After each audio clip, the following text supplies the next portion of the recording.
copy my black and white to have the best gray tone of your life. I promise you the best black and white you can get with my technique. My black and white technique is only for bangers. I'm the only one who can get the great black and white, and I'll show you why. Do this and you will get the best black and white photos ever.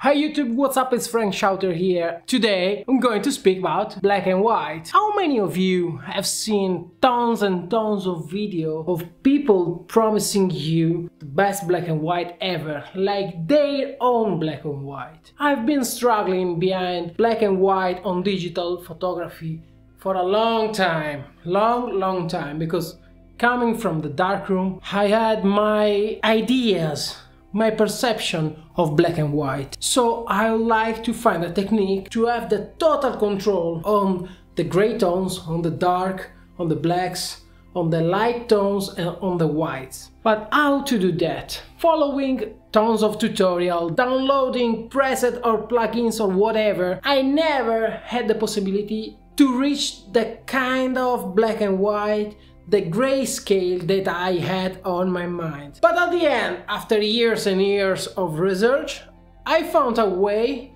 that for me is the most versatile technique I could find. Actually, it's not properly a technique, it's a workflow between Lightroom and Photoshop. But the main part of the work is on Photoshop, because the Lightroom part you can skip it and do it on Camera Raw if you want. So this is not obvious the best, the only, the maximum perfect black and white technique, but at least for me this is the technique that gives you deepest control on gray tones and black and white. Let's see how to do that without promising anything, just showing how I do and how several colleagues, professionals, do this to prepare a proper black and white picture to get print or shared or delivered to a customer. So let's jump straight on Lightroom. I've just made a couple of self-portrait before. Okay, let's fix the basic things before working on Photoshop. I would like to have this picture really squared, properly cut. I'm using the upright tool. Now kind of makes sense. So for this technique of black and white, I'll keep working for the beginning here on Lightroom. You can do the same on Camera Raw. Doesn't make any change. So I'm just opening the picture and lowering down the contrast, because I want to work deeply on the contrast later on Photoshop. I will need all the gamma that I can get. So white a little bit close, darks open. Here on the Instagram there is no whites and almost no blacks. Maybe I can open the blacks a little bit more. So now we are in a flat condition, totally flat. Let's open it on Photoshop.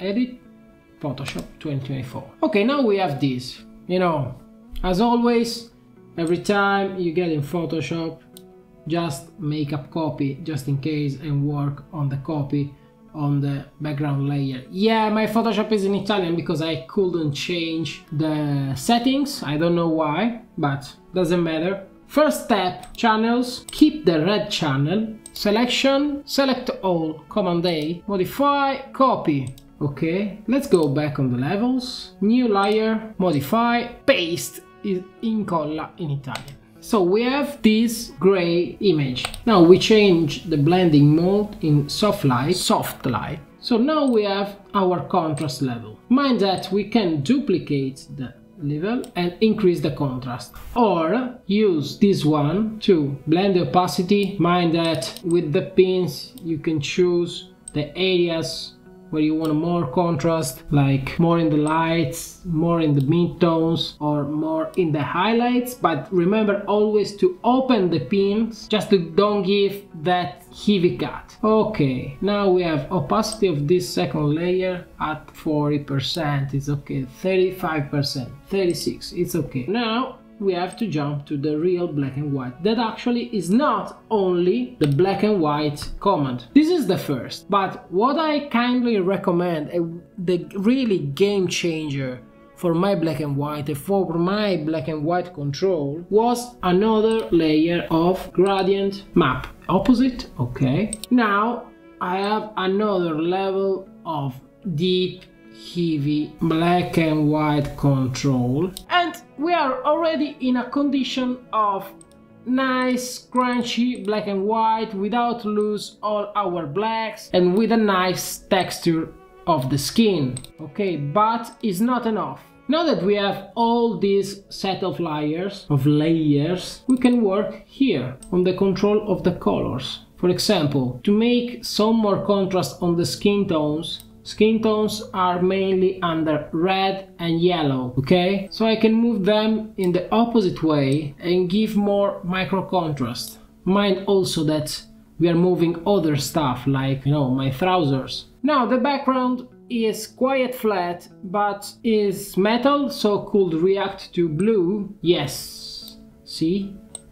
I can control them with blue. Is almost it. In the gradient map I played before with the opacity, okay? Just to give a little bit more, you know, the blacks became heavier. I'm almost satisfied with that, but as told you, in this workflow you can do almost whatever you want. I mean, the possibility of personalizing your black and white here in this setup with this kind of layers and set of layers are huge, trust me. So it's not like my black and white because I do like this, but it's a black and white technique that is quite long. I mean, it's not just a preset, it's a proper set of layers. Gives you really the possibility to work on the black and white, to build your own black and white as you like, with the contrast that you like, but most important thing, without destroying the file, putting at maximum the contrast or working in a weird way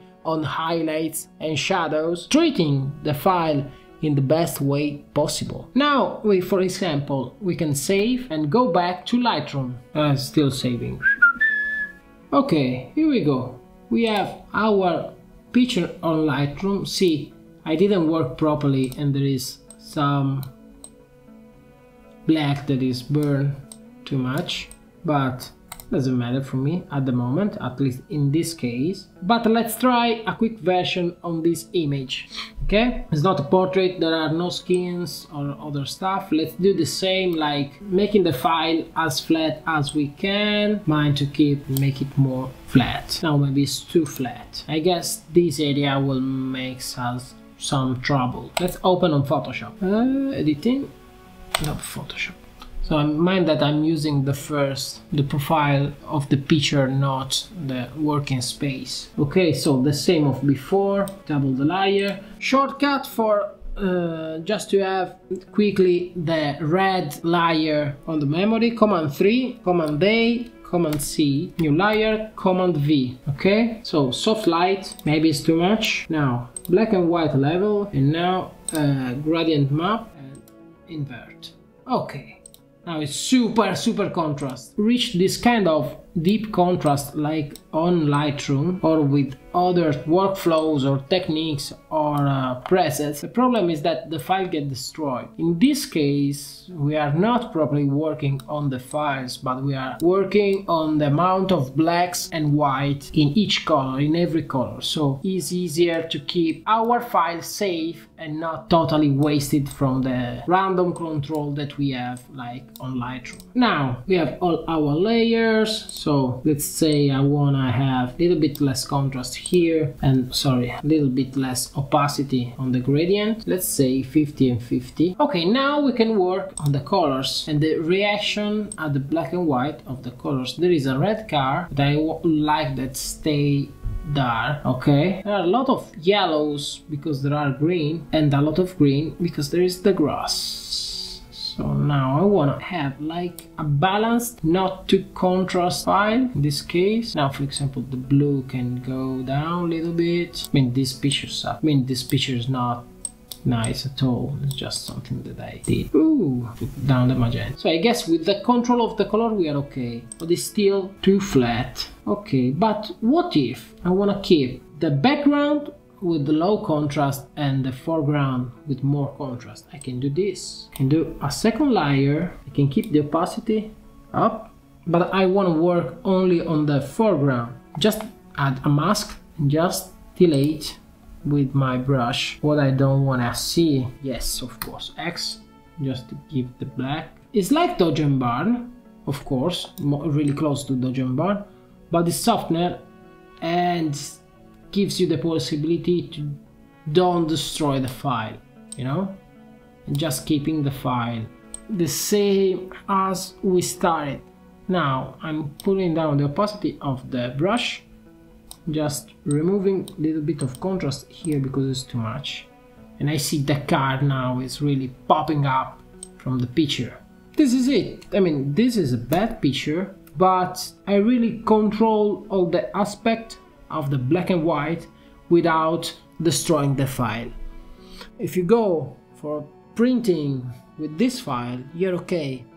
There are no extra grain because of the heavy post-processing, and you can still control all the file with these couple of layers and adding or keeping out contrast just with couple of layer more or less, or couple of opacity control.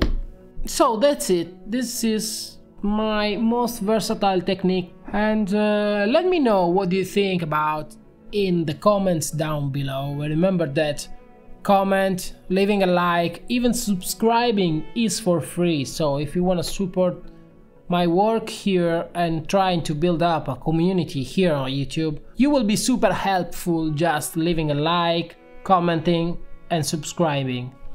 See you in the next video soon, really soon. I get a message. Yeah, I have to answer to the messages, so that's it for the today video for this black and white technique, and I hope you like it. I hope you will try it and you will let me know what do you think about, and if you have another technique that is versatile, that doesn't destroy the file, and that we can share here together. See you in the next video.